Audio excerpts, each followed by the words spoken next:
Alors, je m'appelle Pascale Denègre, je suis professeure en troisième quasiment exclusivement en technique sociale et je donne le cours d'enquête, visite et séminaire, initiation à la vie sociale et professionnelle, ça vous dit rien, et qui sont des cours extrêmement importants et assez centraux dans la prise en charge des élèves en troisième. Alors, je donne aussi un cours en première de méthodologie justement et je suis coordinatrice orientation pour l'école.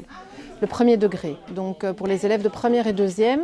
Et donc on organise des activités, je l'ai dit, pour aider les élèves à s'orienter. Cette journée-ci, des activités avec les élèves du différencié, avec tout un petit projet qu'ils ont, un portfolio où ils préparent leur orientation, des petites activités sur ce qu'ils aiment faire dans la vie, leur personnalité.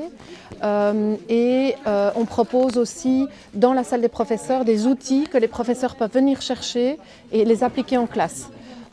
Des petits tests d'orientation, des choses comme ça que les professeurs peuvent utiliser directement en classe avec les élèves.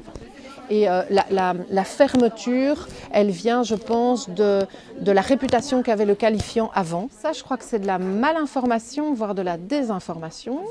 Et donc, on est encore dans une génération de parents qui ont connu un qualifiant mal financé, mal organisé, etc.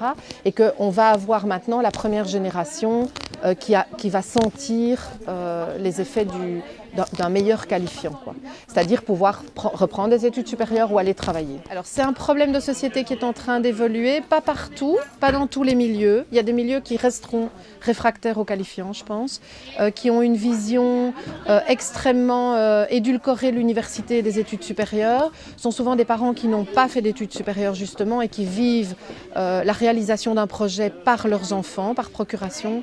Et ça, moi j'en connaissais en TQ, j'ai fait des études TQ, j'en connaissais déjà avant, il y en aura encore après nous, des parents qui ne sont absolument pas ouverts. Cela dit, en les voyant en réunion de parents, en leur parlant, en disant que nous, on vient en tant qu'enseignants du qualifiant, qu'on a repris des études 2 fois dans sa vie, des études supérieures, etc., ça aide à ouvrir le dialogue et ils sont capables de revoir un peu leur copie. Et je suis parvenue déjà, avant, dans une autre école, à faire changer des parents d'avis. Il y a moyen. Les médias ne participent pas à une bonne communication, oui, des filières. Je crois qu'on peut valoriser le général, mais on doit valoriser les autres aussi.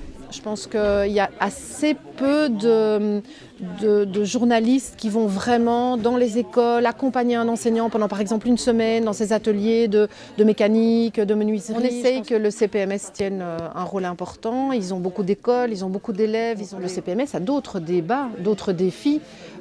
Il y a la maltraitance à la maison, il y a des enfants qui dorment dehors. Enfin voilà, donc on a d'autres difficultés.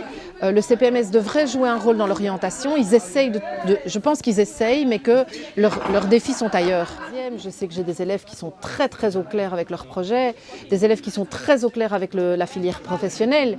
Et donc, pourquoi attendre pour eux? Moi, je pense que le tout ou rien n'est pas une bonne solution. Il faudrait permettre à des élèves de s'orienter dès la troisième et à d'autres peut-être de faire une sorte d'année commune où ils continueraient une formation un peu plus générale et où on leur apprendrait peut-être du coup à s'orienter.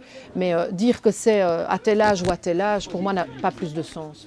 Ça ne ferme rien du tout. Ça ne ferme rien du tout. Absolument pas. Oui, bien sûr, si vous choisissez le technique, vous ne pouvez pas retourner dans du général comme vous avez envie de le faire. Ça, c'est pas possible. Il y a un moment où le retour en arrière n'est pas possible, mais il faut assumer ses choix aussi. Ça fait partie de l'apprentissage de la vie.